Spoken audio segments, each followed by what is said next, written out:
Salut la compagnie, on se retrouve aujourd'hui pour parler du match France-Luxembourg, un match qui était là pour préparer l'Euro qui arrive dans quelques jours maintenant, et tu sentais que c'était un match amical, parce que Didier Deschamps, même s'il a affiché l'équipe la plus optimale, en tout cas en début de partie, il y a eu beaucoup de changements en cours, normal, on fait profiter, on teste un petit peu des joueurs, ça a été l'entrée pour la première fois de Barcola, en plus il a été phénoménal le peu de temps où il a été sur le terrain, mais c'était un match contre le Luxembourg, qui est évidemment pas une nation, une foudre de guerre, surtout quand tu vois déjà rien que la composition d'équipe des deux clubs, enfin des deux pays, tu sais déjà que ça va être une attaque-défense. Voilà, c'était un match d'entraînement attaque-défense, on jouait en 3-4-3 je crois, mais c'était plus du 3-3-4 on va dire, parce que en face, de toute façon, ils jouaient en 4-5-1, mais véritablement, c'est du 5-4-1.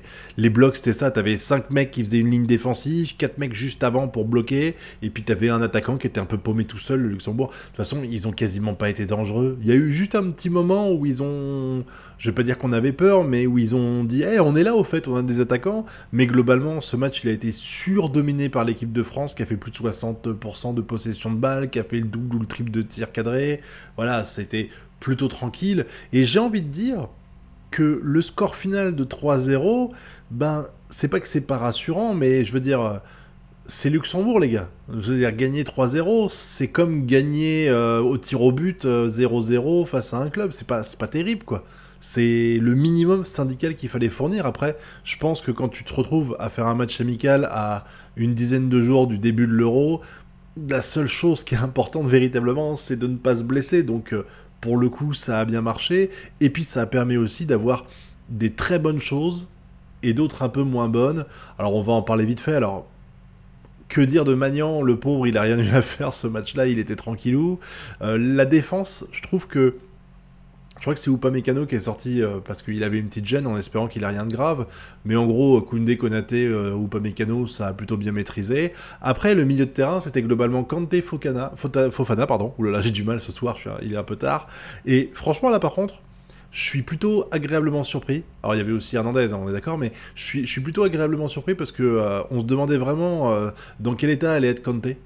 Et finalement, je trouve que pour une personne qui joue dans un championnat moins huppé, il se démerde vachement bien. Là, on a retrouvé, alors évidemment, c'est pas le Kanté étincelant de 2018, mais on a retrouvé un Kanté qui était en jambes, qui a été bon. Encore une fois, faut pondérer, c'était Luxembourg, mais c'était vraiment très agréable de le voir titulaire, de le voir éblouir de sa connaissance, de sa vision du jeu, etc. Il a fait des très beaux caviars qui malheureusement n'ont pas été concrétisés, notamment à Mbappé, si je dis pas de bêtises.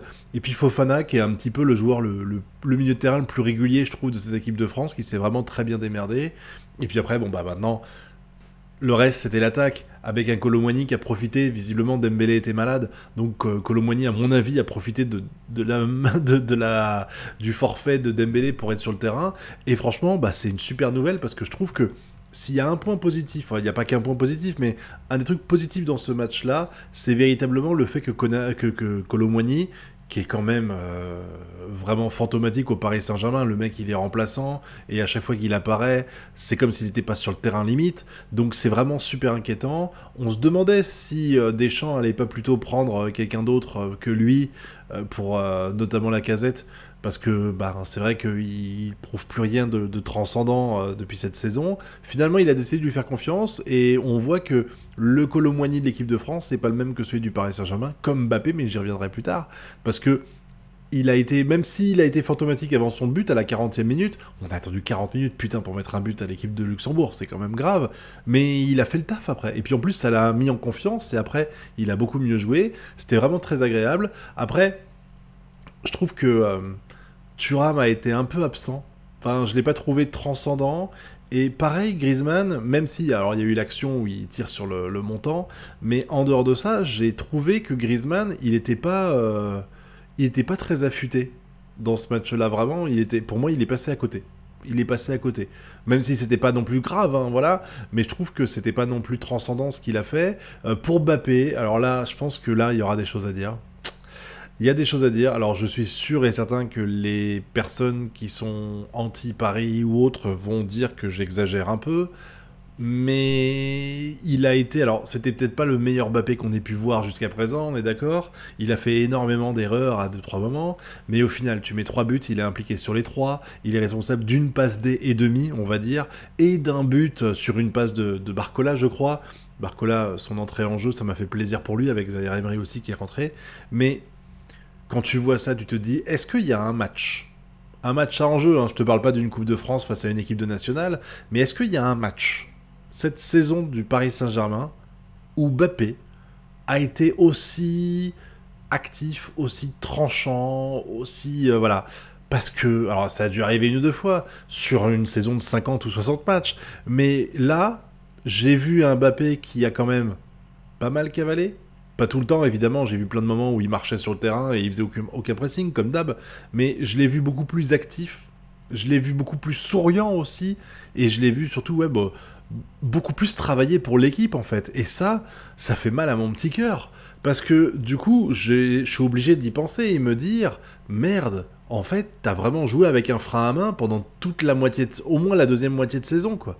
C'est incroyable de se dire ça, quand tu parle de... Alors moi je veux bien qu'ils disent que oui, il était pas dans un bon état psychologique parce que il était mal aimé et tout ça. Ça n'empêche que Luis Enrique il te faisait confiance, qu'il t'alignait régulièrement, que même quand tu te clashais avec le président, tu rentrais quand même 30 minutes en jeu, et c'est pas comme si ça durait longtemps parce que t'étais titulaire indiscutable pendant les matchs de C1. Mais merde, Mbappé, t'es un putain de professionnel, comment ça se fait? Comment ça se fait que là t'as pas du tout la même attitude? Alors vous allez dire que c'est parce qu'il était pas heureux à ce moment-là, mais je pense que quand t'es sur le terrain, ce genre de choses, ça s'oublie. C'est pas un truc grave. Je veux dire, s'il y avait, je sais pas moi, sa femme qui était morte d'un accident de voiture la veille, je peux comprendre que ça le perturbe, mais qu'il fasse «Oh, Nasser, il est vilain pas beau, il m'a dit des choses pas gentilles». Merde, quand t'es sur un terrain de foot en tant que professionnel, ce truc-là, normalement, c'est pas censé impacter. Et même si ça impacte, un Mbappé à 80%, c'est censé être plus tranchant que ce qu'on a vu ce soir. C'est triste parce que j'ai vu des théories du complot qui expliquent que Mbappé aurait volontairement saboté la saison du Paris Saint-Germain. Je vais pas leur donner raison, c'est pas le but, mais je me dis que sans vous dire qu'il a fait exprès de perdre contre Dortmund, par exemple, ben, quand tu connais les performances qu'il est capable de faire, tu te dis qu'il a joué tranquillou, quoi. C'était un match amical pour lui. Et ça, c'est super triste, quoi. Et puis je pense que les supporters marseillais doivent comprendre ce que je dis, parce que dire des performances de Klaus? Alors, c'est sûr que l'OM, c'est pas le club que je suis le plus, mais j'ai pu voir à droite à gauche qu'il y avait beaucoup de Marseillais qui se plaignaient parce que on avait l'impression que Klaus y jouait avec un frein à main, pas forcément parce qu'il en veut à Marseille, même si ça serait justifié, parce que quand tu vois la direction de Marseille, ce qu'ils lui ont mis dans la gueule à l'époque, de façon presque officielle, quoi, c'est à des années-lumière devant ce qu'a fait Paris Saint-Germain avec Mbappé, mais quand tu vois les performances de Klaus, dont j'entendais parler, parce que comme je vous ai dit, je regardais pas beaucoup de matchs de l'OM, et à côté de ça, le match étincelant qu'il a fait depuis son entrée en jeu, là, avec ce but incroyable qu'il met, franchement...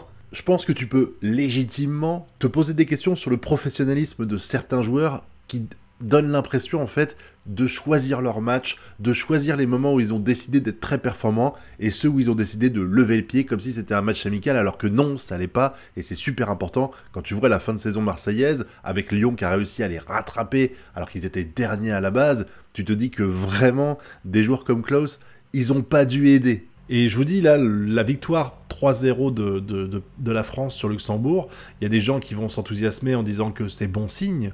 Pour moi, en fait, tu peux rien retenir d'un match contre le Luxembourg. Je veux dire, on parle d'une équipe qui s'est jamais qualifiée pour une phase finale de Coupe d'Europe, et c'est pas forcément surprenant, vu la superficie, c'est dur d'avoir 30, 25 bons joueurs capables de faire la différence et de te qualifier, mais tu te dis... Il n'y a rien à apprendre en fait de ce match-là. C'était vraiment un match, j'ai vu des gens qui en parlaient, j'ai vu l'équipe du soir qui en parlait et tout ça, où en fait l'objectif principal de ce match était de ne pas avoir de blessés. Rien que de dire ça, ça prouve qu'en fait le match il servait à rien. Clairement, tu peux rien récupérer de ça. Alors je vous dis, on est content parce que Barcola a eu sa première sélection, que Zaïre Emery était sur le terrain, que Kolo Muani a récupéré peut-être un petit peu de confiance en lui qu'il avait perdu pendant toute cette saison, et qu'on a vu que Kanté était apte. Encore une fois, c'est Luxembourg, il faudra juger face à une Allemagne, une Italie ou un Angleterre, c'est pas la même chose.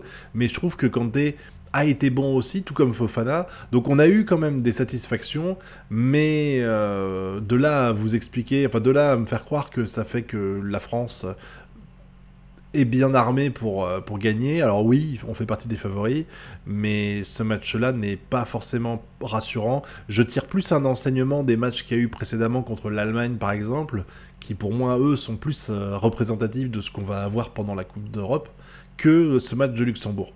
On verra, hein, on verra bien. Mais bon, n'hésitez pas à me dire ce que vous en avez pensé. Voilà, je terminerai juste sur un truc, quoi. C'est que pour moi, le Mbappé qu'on a eu là, les gens n'ont pas arrêté de dire qu'il était étincelant, j'ai vu ça. Pour moi, il a fait juste un travail à peine correct par rapport à ce qu'on peut attendre de lui face à une équipe comme Luxembourg. Même si, comme je vous ai dit, ils ont verrouillé. Tu verrouilles, hein, 5 défenseurs, 4 milieux défensifs presque.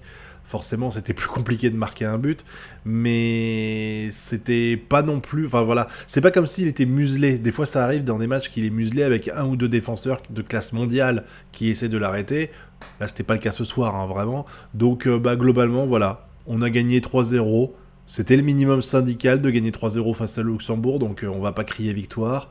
On va attendre le match, je crois que c'est le Canada qu'on va affronter. C'est pas non plus super représentatif, mais on verra bien, ça va peut-être donner quelques petites indications supplémentaires sur la suite, en croisant les doigts pour que Upamecano ne soit pas blessé grièvement, hein, parce que ils nous font en défense, hein, on le sait tous. Voilà, donc n'hésitez pas à me dire ce que vous avez pensé de ce match, ce que vous avez pensé de la performance individuelle de certains joueurs, et puis évidemment, pouce bleu, abonnement, partage. Quant à nous, on se retrouve bientôt pour de prochaines vidéos. Tchuss!